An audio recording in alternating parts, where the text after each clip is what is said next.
सुप्रभात बच्चों। इसके पहले हम लोग पेज नंबर 14 पर देखा कि जो राजपुरुष दंतुल है वह कालिदास के पास से घायल अपने हिरण के बच्चे को मांगता है। क्यों मांगता है? क्योंकि जो हिरण का बच्चा है वह दंतुल के बाण से घायल हुआ है, इसलिए उसे वो मांगने की जिद करता है। और वो वहाँ तक कैसे पहुँचा?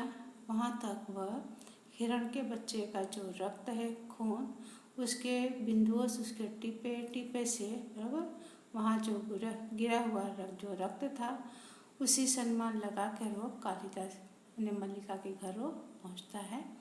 वहाँ तक हमने किया। और मल्लिका और जब दंतुल कालिदास पर चोरी का लांछन लगाते हैं तो मल्लिका को नहीं उचित लगा और मल्लिका फिर बोलने लग जाती है। और उसके बाद अब हम देखते हैं जब कालिदास कहते हैं मल्लिका को कि हिरण शावक को यहाँ से ले जाओ, उसको अंदर बिस्तर पर या कहीं उसे अटारी पर उसको लेटा दो।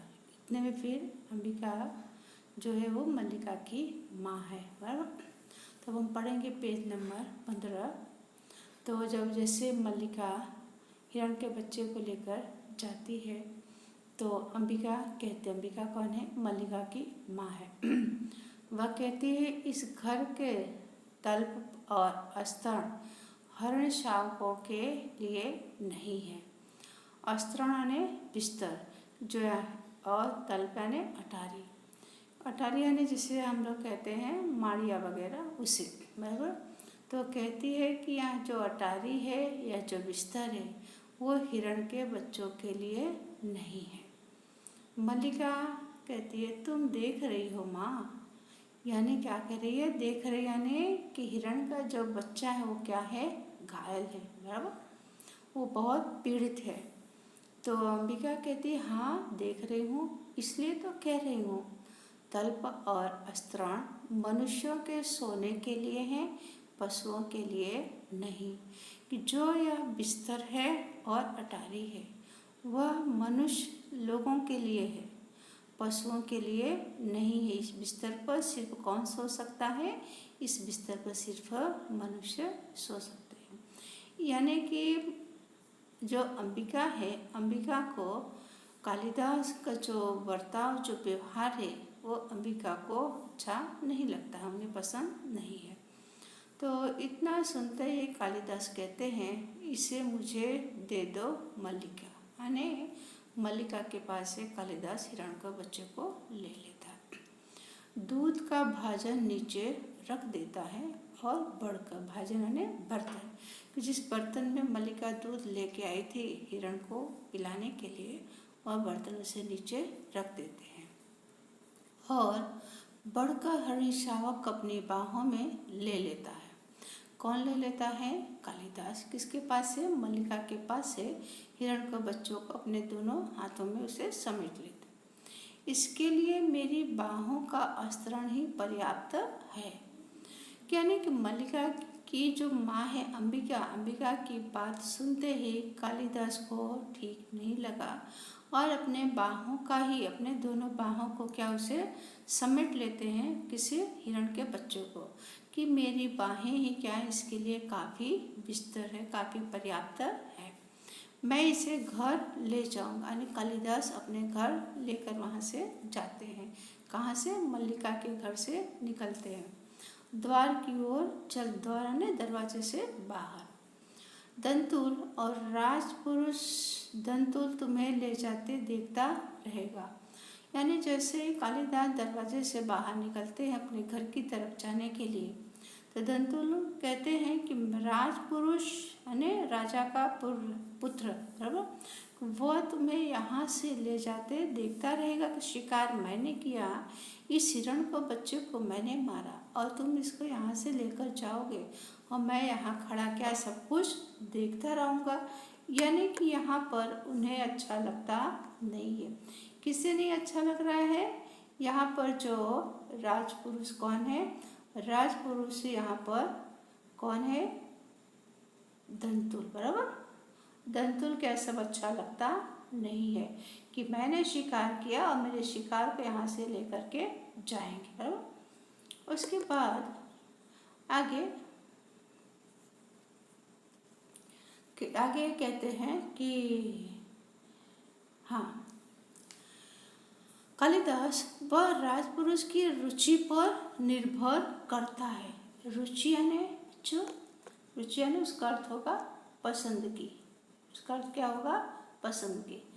निर्भर यानी आधारित, कि राजपुरुष को क्या पसंद है उस पर वो आधारित करता है कि वो मुझे ले जाने देना चाहता है या नहीं, सब उस पर ही निर्भर करता है। बिना उसकी ओर देखे ड्योढ़ी में चला जाता है। ड्योढ़ी यानी दरवाजे के बाहर। बराबर। तो दंतुल कहता है राजपुरुष की रुचि अरुचि क्या होती है, कि राजपुरुष को क्या पसंद है क्या नहीं पसंद है, संभवतः इसका परिचय तुम्हें देना आवश्यक होगा कि राजपुरुषों को क्या पसंद, रुचि यानी पसंद, अरुचि यानी नापसंद, संभवतः ने फिर भी, कि तुम्हें यह अवश्य इसका जवाब देना होगा कि क्या पसंद है क्या नहीं पसंद है। ऐसा दंतुल कालिदास से कहते हैं। कालिदास बाहर चला जाता है, केवल उसका शब्द ही सुनाई देता है।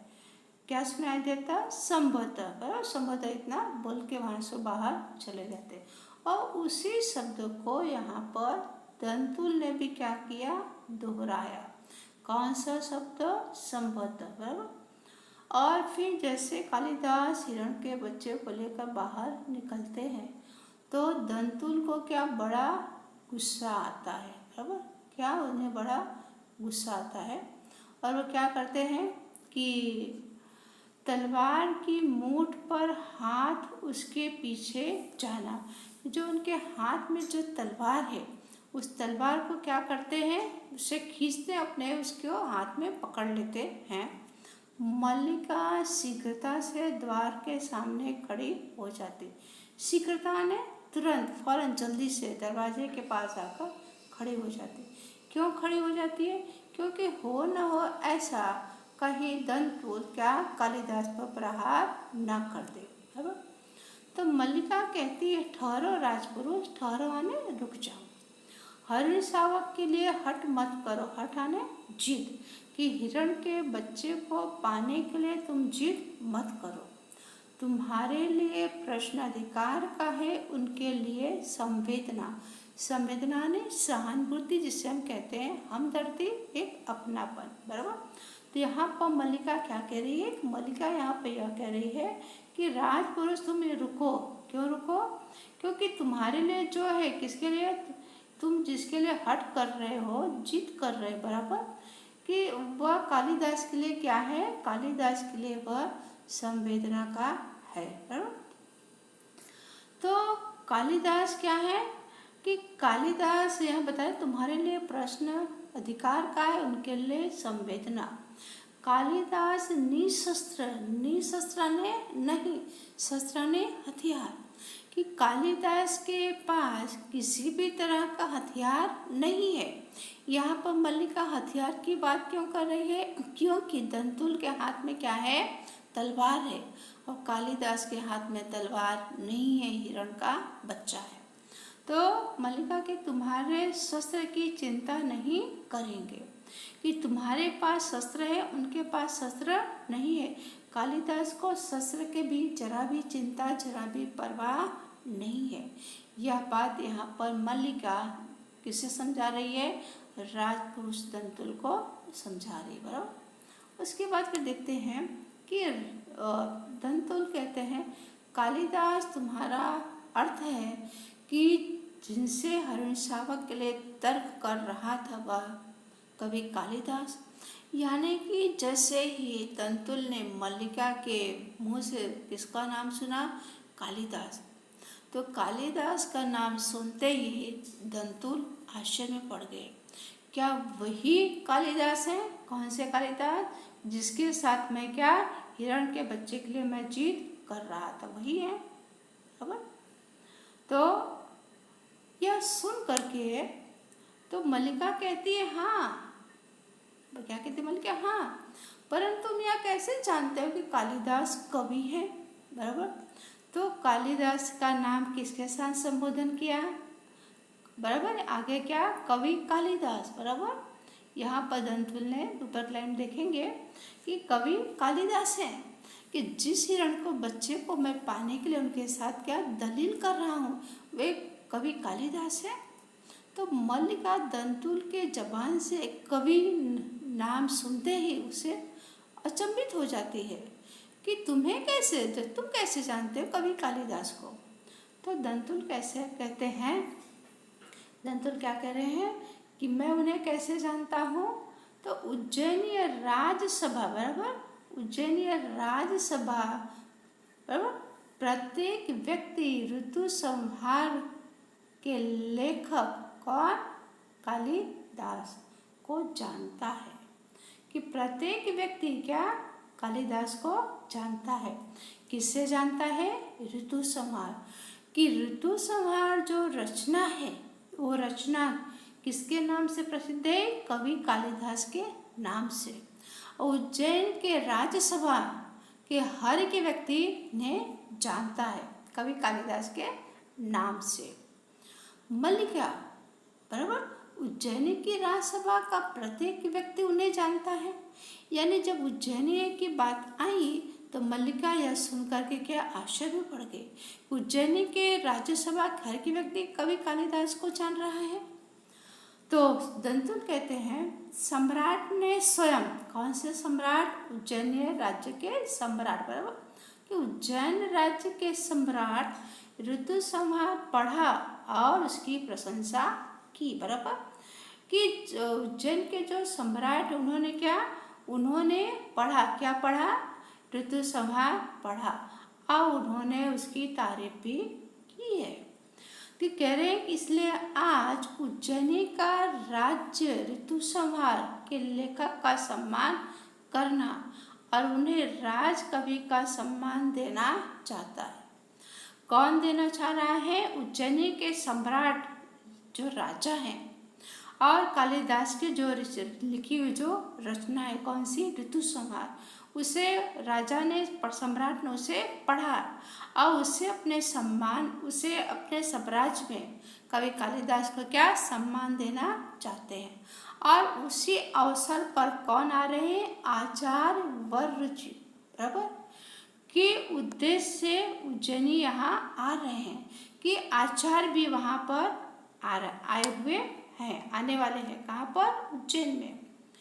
मल्लिका सुनकर स्थगित सी हो जाती है, स्थगित ने उसे आश्चर्य लगता है कि ये क्या है, कि अन्य मल्लिका को पता नहीं है कितने समय तक कवि कालिदास मल्लिका के साथ रहे, लेकिन कवि कालिदास ने कभी भी अपने रचनाओं के बारे में मल्लिका से चर्चा नहीं की।